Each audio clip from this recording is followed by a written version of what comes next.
The tide moved in and out with quiet patience, smoothing the sand as Wendy rested near the shore. The sound of the sea felt steady and reassuring, like a gentle promise that nothing needed to change. After a while, Peter spoke softly. "Come," he said. "The forest is cooler now." Wendy rose slowly and followed him away from the water. The beach faded behind them as the trees welcomed them back with shade and stillness. The air beneath the leaves felt calm and comfortable, carrying the scent of earth and green things resting peacefully. They walked without hurry. In Neverland, there was no reason to rush. Soon, familiar shapes appeared between the trees. Small homes, tucked carefully among roots and branches, stood quietly as if they had grown there naturally. The Lost Boys were nearby, though none of them were awake just yet. "They sleep late," Peter whispered. "The forest keeps them safe." Wendy felt glad for that. She sat down on a smooth rock while Peter leaned against a tree. Sunlight filtered gently through the leaves above, creating soft patterns that moved slowly across the ground. Tinker Bell floated lazily through the air, her glow dim and warm. She settled near Wendy, hovering close as though listening. Wendy felt a familiar feeling return, the gentle sense of being needed. "Would you like a story?" she asked quietly. Peter nodded. "So would they," he said, glancing toward the sleeping homes. Wendy took a slow breath and began to speak. She told a simple story this time, a story about a quiet evening, a calm room, and a light that stayed on just long enough to make everything feel safe. Her voice moved slowly, carefully, like hands smoothing a blanket. As the story unfolded, small sounds drifted through the clearing. Doors creaked softly, footsteps padded lightly over the ground.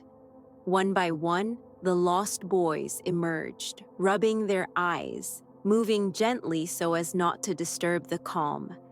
They gathered around Wendy without speaking. They listened the way children do when they trust the night to hold them. The forest grew quieter. Even the leaves seemed to pause. Wendy's story did not rush toward an ending. It simply flowed, steady and warm. The words felt less important than the sound of her voice. Soon the Lost Boys settled down where they stood or sat. Some leaned against trees, others rested on the ground, eyes closed, breathing slowed. Peter watched with quiet satisfaction. "This is your place," he said softly. "Here." Wendy felt that warmth again, the feeling of belonging without effort.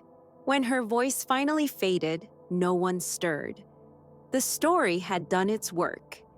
Peter stood and motioned gently for Wendy to follow him away from the clearing. They walked softly, leaving the forest to its rest. As they moved deeper among the trees, the light shifted again, growing softer, lower.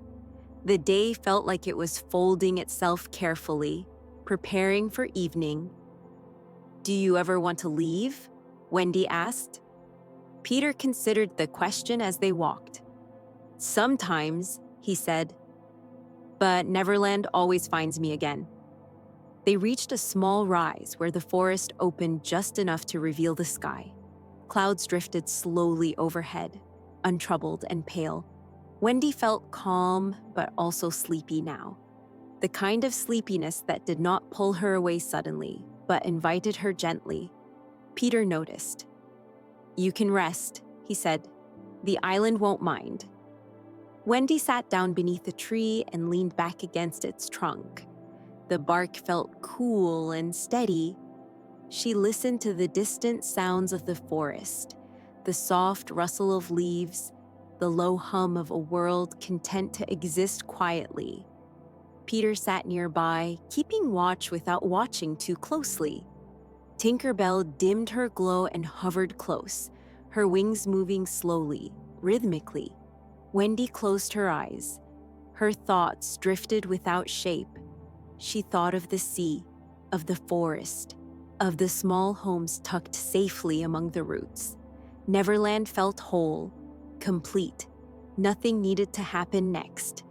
And as the light continued to soften and the island breathed steadily around her, Wendy rested peacefully, wrapped in calm and quiet, while the story paused gently, ready to continue when the night felt ready once more.